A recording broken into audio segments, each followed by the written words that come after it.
जैसे आज की डेट में गवर्नमेंट के साथ अडानी ग्रुप का नाम जुड़ता है, वैसे ही जीएमआर और जीवीके का नाम लिया जाता था उस टाइम की गवर्नमेंट के साथ। जिस तरह से आज की डेट में अडानी ग्रुप बहुत तेजी से एक्सपेंड कर रहा है, उस पर्टिकुलर टाइम पे जीवीके ग्रुप भी बहुत तेजी से एक्सपेंड कर रहा था। जीवीके ने इंडिया का पहला इंडिपेंडेंट पावर प्लांट बनाया, पहला 6 लेन रोड प्रोजेक्ट बनाया, साथ में जीवीके को नवी मुंबई एयरपोर्ट बनाने का कॉन्ट्रैक्ट भी मिला। इसके अलावा जीवीके ने 2011 में क्वींसलैंड में $1.26 बिलियन की कोल माइन खरीदी और इसके साथ साथ एक 500 किलोमीटर रेल लाइन और एक पोर्ट बनाने का प्लान भी अनाउंस किया। सेम वही चीज जो आज की डेट में अडानी ग्रुप के साथ हो रही है। जैसे अभी हिंडनबर्ग ने अडानी की जो डिटेल्स आउट करी थी तो अडानी के शेयर्स गिर गए थे, सेम ऐसे ही उस टाइम पे 2012 में क्रेडिट सुई ने हाउस ऑफ डेट नाम से एक रिपोर्ट निकाली थी और इसमें इंडिया के 10 सबसे ज्यादा कर्ज में रहे कॉर्पोरेट हाउसेस को लिस्ट किया था, जिसमें जीवीके का भी नाम था और इसकी वजह से जीवीके का भी बहुत बड़ा नुकसान हो गया था। ये सब तो चल ही रहा था। इसके साथ साथ उत्तराखंड में अलकनंदा में 330 MV का हाइड्रो पावर प्लांट बनाया था जीवीके ने, लेकिन चालू होने से पहले ही उत्तराखंड में फ्लड आ गया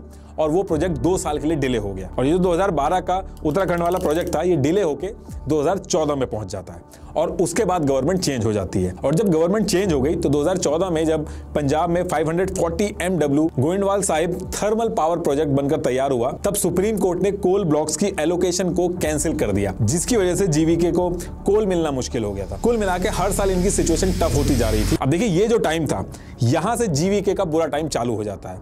वो पहले ही फाइनेंशियल लॉस में चल रहा था, जैसे मैंने पहले बताया आपको। इसके साथ साथ उसने अडानी ग्रुप से भी पंगा ले लिया था। इसके बाद जीवीके को सबसे पहले दिक्कत आई उसके नवी मुंबई प्रोजेक्ट में। यस बैंक, जो उसको पैसे उधार देके प्रोजेक्ट में हेल्प करने को रेडी था, वो अचानक से मना कर देता है। उसके बाद एसबीआई ने भी फाइनेंशियल क्लोजर में डिले करना स्टार्ट कर दिया। कई गवर्नमेंट ऑर्गेनाइजेशन जैसे कि city and industrial development corporation of Maharashtra CIDCO, इसने भी शेयर होल्डर्स एग्रीमेंट के ब्रीच को लेकर इनके ऊपर क्वेश्चन करना शुरू कर दिया। और कहानी यहां भी नहीं रुकती है। एक अनोनिमस लेटर सीबीआई को मिलता है जिसमें यह मेंशन था कि जीवीके ग्रुप के चेयरमैन जीवीके रेड्डी और उनके बेटे जीवी संजय रेड्डी, जो कि MIL के मैनेजिंग डायरेक्टर हैं, उन्होंने मुंबई के एयरपोर्ट फंड्स में से 705 करोड़ रुपए चुरा लिए हैं। और मजे की बात तो यह है कि इस अनजान लेटर की वजह से सीबीआई FIR फाइल कर देती है और इसमें ईडी भी पीछे नहीं रहती है। इसके कुछ दिन बाद ही जीवीके के ऑफिसेस को रेड किया गया और मनी लॉन्ड्रिंग चार्जेस पे एक सेपरेट केस फाइल कर दिया। मिंट ने 2020 में एक आर्टिकल पब्लिश किया था, उसमें उसने कहा कि कैसा कोइंसिडेंस है कि जैसे ही जीवीके ने अडानी की डील को फेल किया, वैसे ही उसके ऊपर सीबीआई और ईडी बैठ गई। उस पर्टिकुलर टाइम पे जीवीके के लिए हर तरफ से सिचुएशन टफ हो गई थी।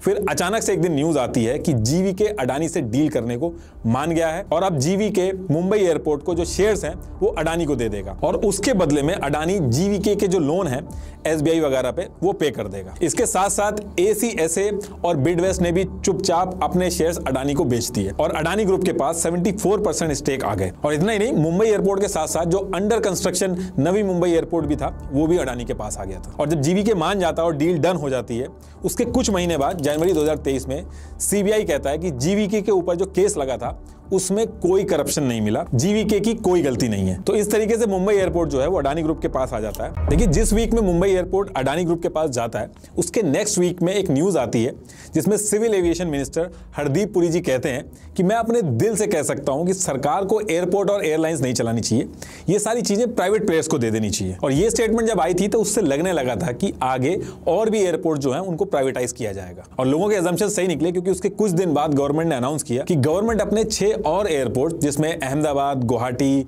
जयपुर, लखनऊ, मैंगलोर और तिरुवनंतपुरम थे, उनको भी PPP मॉडल के थ्रू प्राइवेटाइज करेगी। इस अनाउंसमेंट के बाद 6 एयरपोर्ट्स की बिडिंग स्टार्ट होती है और इस 6 एयरपोर्ट की जो बिडिंग होती है, इसमें सारे के सारे यानी 6 के 6 एयरपोर्ट अडानी ग्रुप जीत जाता है। बाकी मुंबई वाला एयरपोर्ट पहले से ही था, तो अडानी ग्रुप के पास टोटल 8 में से 7 एयरपोर्ट अडानी ग्रुप के पास पहुंच जाते हैं। अब आप कहोगे कि अडानी ग्रुप तो रूल्स के हिसाब से बिडिंग प्रोसेस में बैठने के लिए एलिजिबल ही नहीं था, क्योंकि इनको एयरपोर्ट्स वगैरह चलाने का एक्सपीरियंस नहीं है। तो देखिए, ये 6 एयरपोर्ट की बिडिंग स्टार्ट करने से पहले रूल्स को चेंज किया गया। जब ये रूल चेंज किया गया तो CNBC TV 18 की रिपोर्ट के हिसाब से फाइनेंस मिनिस्ट्री और नीति आयोग दोनों ने मना किया था, ऐसा बिल्कुल मत करिए, क्योंकि जिस कंपनी के पास टेक्निकल एक्सपर्टीज नहीं होगी और सिर्फ पैसा देके एयरपोर्ट ले लेगी, तो वो पूरे प्रोजेक्ट को जोखिम में डाल सकती है। लेकिन इससे कोई फर्क नहीं पड़ा और बिना एक्सपीरियंस के कंपनीज को एयरपोर्ट की बिडिंग में पार्ट लेना अलाउ किया गया।